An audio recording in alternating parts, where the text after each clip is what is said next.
taon, 70 bilyong dolyar ang halagang naaangkat ng trafficking. Kabilang na riyan ang mga kababaihang nasasadlak sa prostitusyon sa buong mundo. Sa Pilipinas, dahil sa batas man ang Republic Act 9262 na naglalayo mga laga sa karapatan ng mga kababaihan, lantaran pa rin silang inaabuso. Sa pagpapatuloy ng ating seryeng tumututok sa mga pangako ng ating Pangulo at sa mga isyu ng ating bayan, samahan niyo akong sundan ang mga umaalingaso na kwento ng mga babaeng palit kalakal.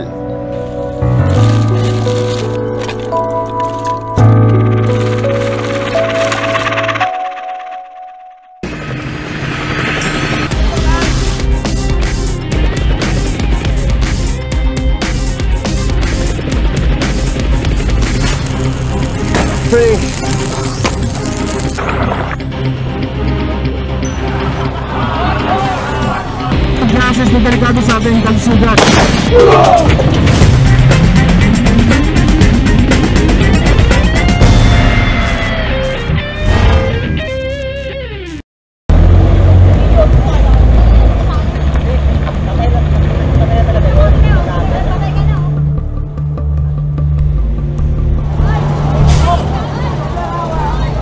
Ang ganitong tagpo, bulgar ang nagaganap sa isang kalye sa Tondo.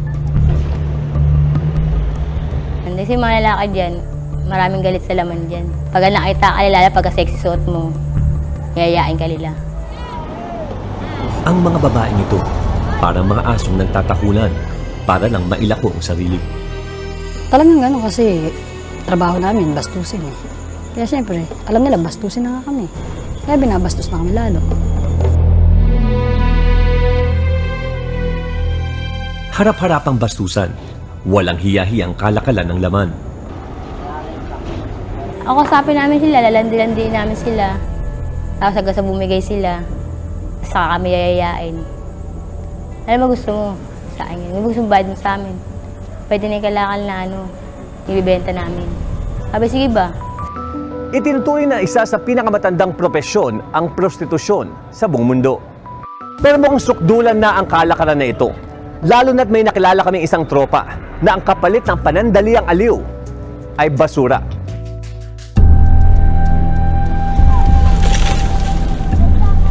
Sa isang tambakan sa Maynila, ang basura hindi lamang pantawid gutom. Sagot din sa tawag ng laman. At pagsapit ng gabi, hudyat na ng labasan ng mga kalapati.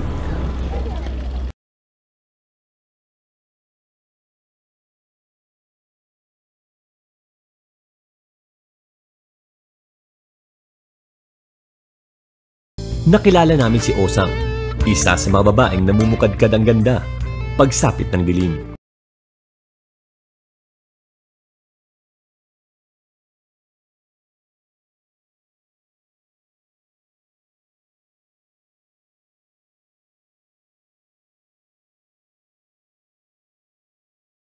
Pag umalis, naliligo ako. Saka number 1 talaga yung kailangan mo talaga mag-makeup para pampatukan ka sa labas.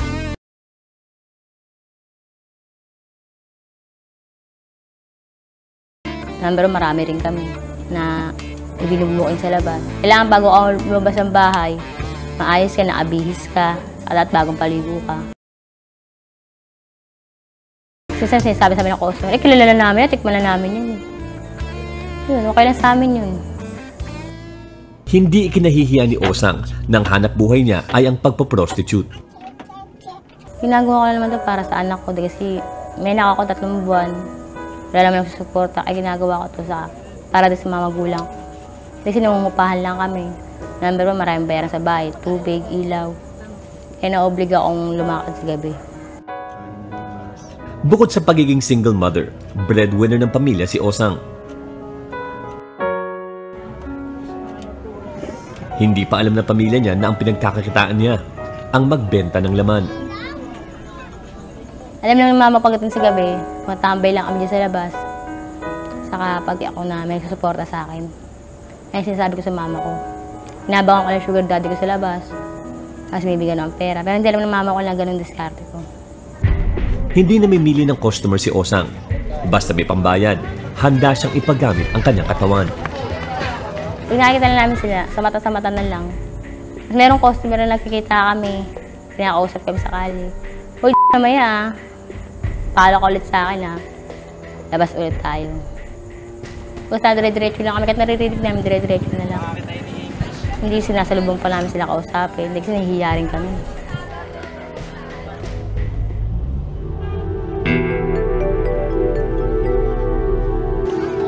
At dahil ang karaniwang trabaho ng mga lalaki dito ay pagiging basurero, ang sinisingli Osang sa mga parokyano, basurang kalakal.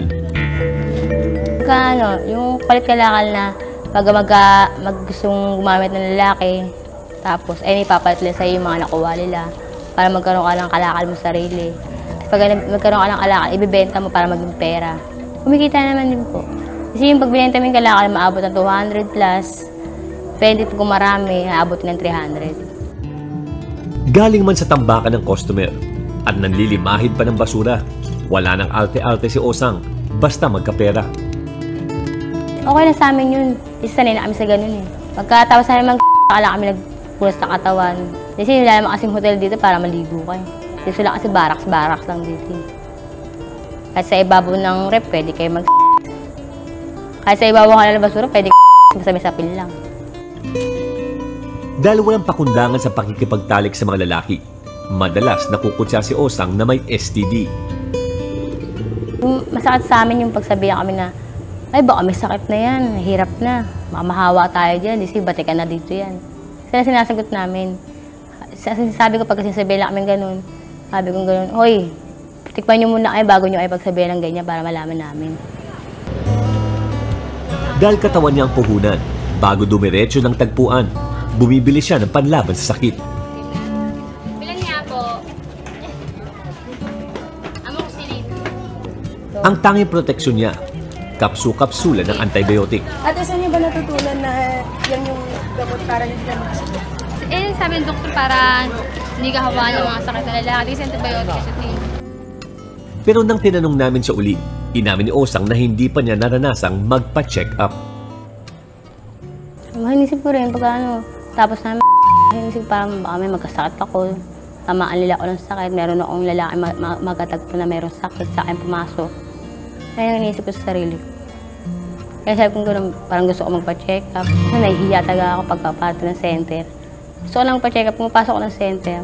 Malabas din agad ako eh. Kasi nahihiya ako eh. Ngayong gabi, isa lang ang punteriya ni Osang. Hindi namin nahanap ng pogi o Kasi meron siyang alakal, pwede na sa amin. Yung masipag siya, kasi pag merong lalaki na magaling mga lalaki, magdamag siya ng uwa, naabot siya ng umaga. Kahit anong dyan, basta merong kalakal na marami, tatanggap na namin. Kasi yun ang binabayad sa amin. Ang nakasusulasok na amoy ng basura, halimuyak na ng salapi para sa kanya. Pag binenta mo yung kalakal, iipunin mo yun. Totally mag-aabang ka pa ng iba. Tapos yung iba, binibigay sa amin sa yung pinagbenta nila ng alakal, yung dapat ibigay nila sa asawa nila. Nauubligay sila gumamit sa ibang babae para maibigay lang sa amin yung namin. Kasing rumiman ng mga tira-tirang basura ang tingin ng iba sa kanya. Kailanman hindi raw niya pinandirihan ang katawan. Okay lang sa amin yun, kahit gano'n sa amin. At least hindi kami nagtinakaw, kahit nagbebenta kami ng laman. At least ayos naman yung pag-aaral namin. Kasi marami kasi din ibang babae nagnanakaw para magkapera lang.